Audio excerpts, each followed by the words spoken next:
Yo, what's going on, guys? Today we are talking about the Sony A7IV. Now, this is a camera that I have been excited about ever since I picked up the Sony FX3, which is the camera that I'm filming on right now. And sometimes I'm just in need of more of a hybrid camera. So I need a camera that can be a second angle to my FX3 and also a camera that I can use for a little bit more high-end, higher megapixel photography. And by the looks of it so far, with at least these rumors, it looks like the A7IV might be that perfect hybrid. Now, I get most of my rumors from Sony Rumors.com, so I will have a link to the article that I'm referencing in this video if you guys want to kind of follow along with me. But I am stoked for this camera, and I hope you guys are as well if you're checking this video out.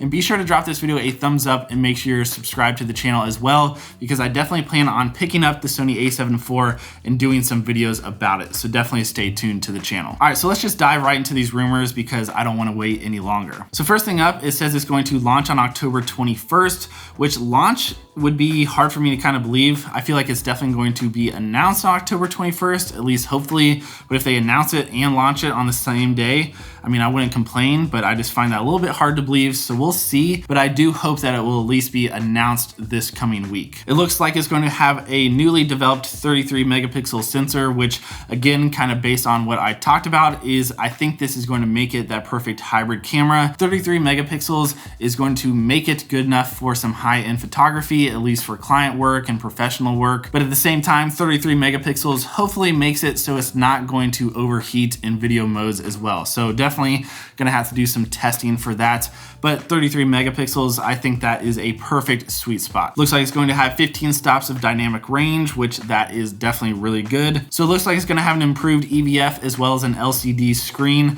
which I think is pretty needed. I don't think they're terrible on some of these Sony cameras out right now, but definitely aren't as good as some other camera manufacturers. So an improved EVF as well as an LCD, I think those are a welcomed addition. Now, I think video is a big question mark about the Sony A7IV. People are really wondering about the specs and what the bit rates are, what the codecs will be. But this is saying it's gonna have 4K 30 video that is oversampled from 7K. So that basically means, at least to me, that it's gonna be some pretty high quality 4K footage, which definitely gets me excited. It says it's also gonna have 4K up to 60 frames per second, which I think is perfect.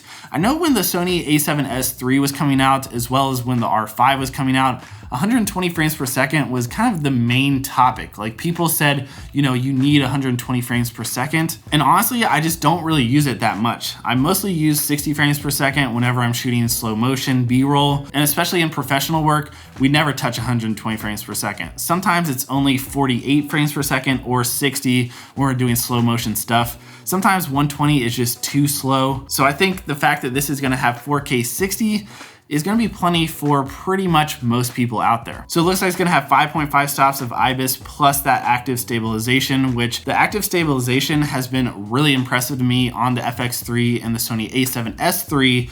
So the fact that this camera is gonna have that 5.5 stops of IBIS plus the additional active stabilization, I mean, this camera is gonna be a beast. So next up, it looks like it's going to have the same body design as the A7S III, as well as the same heat sink system. So I hope that means it's not gonna overheat, just how the Sony A7S III won't overheat, and the fact that it's going to have the same body design. I think the A7S III feels really, really good in your hand, and I just like the way that Sony's bodies look. So just a huge win overall. Man, this camera is gonna be sick, it really is. It's gonna also have the full-size HDMI, which is awesome, especially if you ever use external monitors.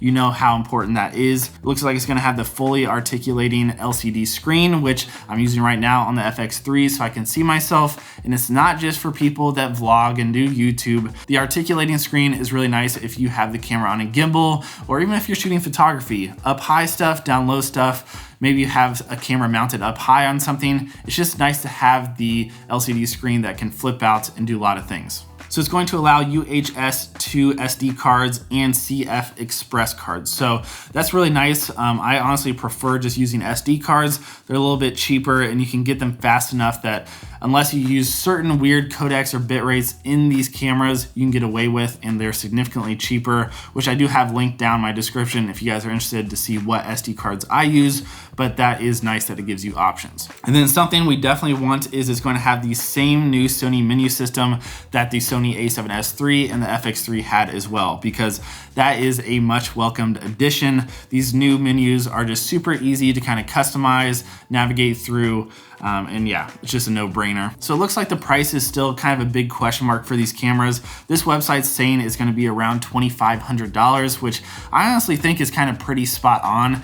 This needs to be significantly cheaper than the R4 and the A7S line, because this is kind of like the middle ground hybrid camera that I think is going to be the most sold camera from Sony, and honestly the camera that I'd recommend to the most people out there. So yeah guys, that is pretty much all we know about the Sony A7IV so far, which honestly, if all these things are true, we know pretty much everything about this camera. But I am so stoked to get my hands on it.